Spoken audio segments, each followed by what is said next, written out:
Halo sahabat Ramit, Radar Mitos. Sebelumnya, jangan lupa subscribe dan like-nya, dan bagikan ke teman-teman yang lain agar tahu channel ini, dan jangan lupa bunyikan loncengnya supaya tidak ketinggalan update Ramitnya.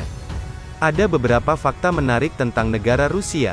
Di samping konflik yang sedang terjadi antara Rusia dan Ukraina, negara Rusia memiliki beberapa hal yang tidak dimiliki oleh negara lain yang ada di dunia. Apa saja fakta menarik tentang negara Rusia tersebut?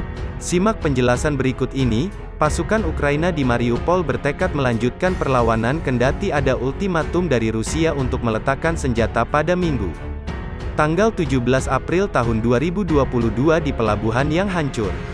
Rusia mengklaim telah menguasai hampir seluruh Mariupol dan menjadi kemenangan terbesar mereka dalam invasi yang sudah hampir 2 bulan itu.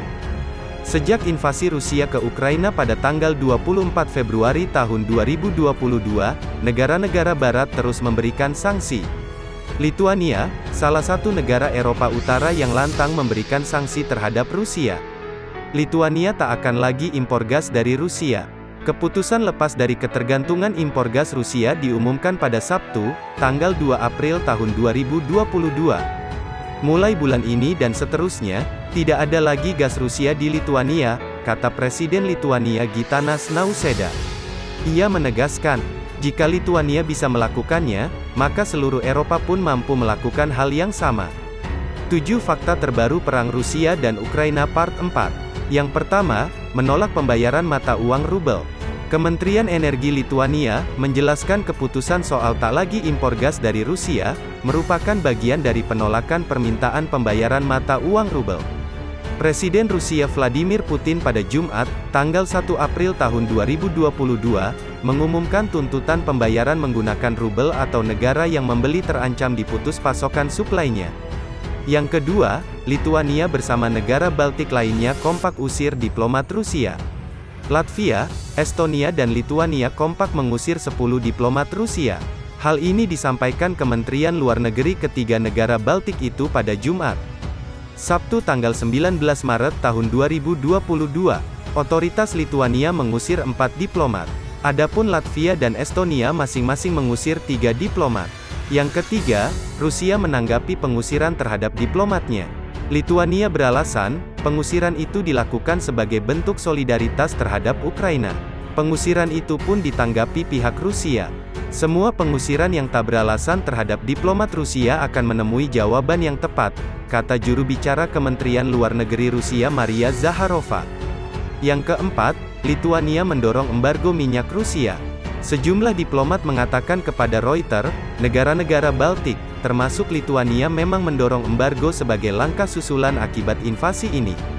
Menteri Luar Negeri Lituania, Gabrielius Landsbergis mengatakan, pembahasan soal sanksi di sektor energi tak dapat terhindarkan. Sebab, minyak merupakan salah satu pendapatan terbesar untuk anggaran negara Rusia. Yang kelima, sutradara asal Lituania tewas dalam perang. Sutradara film berkebangsaan Lituania Mantas Kvedaravičius dilaporkan tewas pada Sabtu lalu di Mariupol, Ukraina. Ia telah lama mendokumentasikan kota pelabuhan yang terkepung itu, menurut sejumlah kolega dan laporan media seperti dilansir Reuters, Ahad tanggal 3 April tahun 2022. Yang keenam, tanah pertanian bisa kena imbas perang. Tanah pertanian mencakup 70% permukaan Ukraina. Karena itu, perang dapat berdampak buruk bagi pasar hasil pertanian Ukraina. Pertanian merupakan sumber ekspor utama di Ukraina.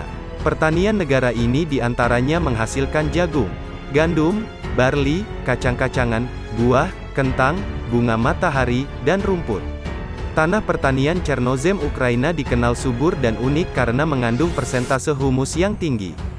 Di samping asam fosfor, fosforus, dan amonia, kesuburan yang tinggi membuat tanah Ukraina menjadi ladang pertanian yang lembab dan berkualitas. Yang ketujuh, pernah jadi titik transit gas alam terbesar Rusia. Pada tahun 1990-an, Ukraina juga memainkan peran penting bagi ekspor gas alam Rusia. Kebanyakan gas yang diekspor Rusia ke Eropa menggunakan jalur Rusia-Ukraina. Namun, jalur gas baru seperti Nord Stream dan Turk Stream kelak mengikis peran Ukraina sebagai titik transit ekspor gas. Pada tahun 2001, volume gas alam yang transit di Ukraina mencapai 120 BCM. Namun pada tahun 2021, angka ini turun hingga 41 BCM, Bank Cubic Meter. Jadi, seperti itu sahabat Ramit, sampai di sini dulu ya. Jangan lupa subscribe dan like-nya, dan bagikan ke teman-teman yang lain agar tahu channel ini, dan jangan lupa bunyikan loncengnya supaya tidak ketinggalan update Ramitnya.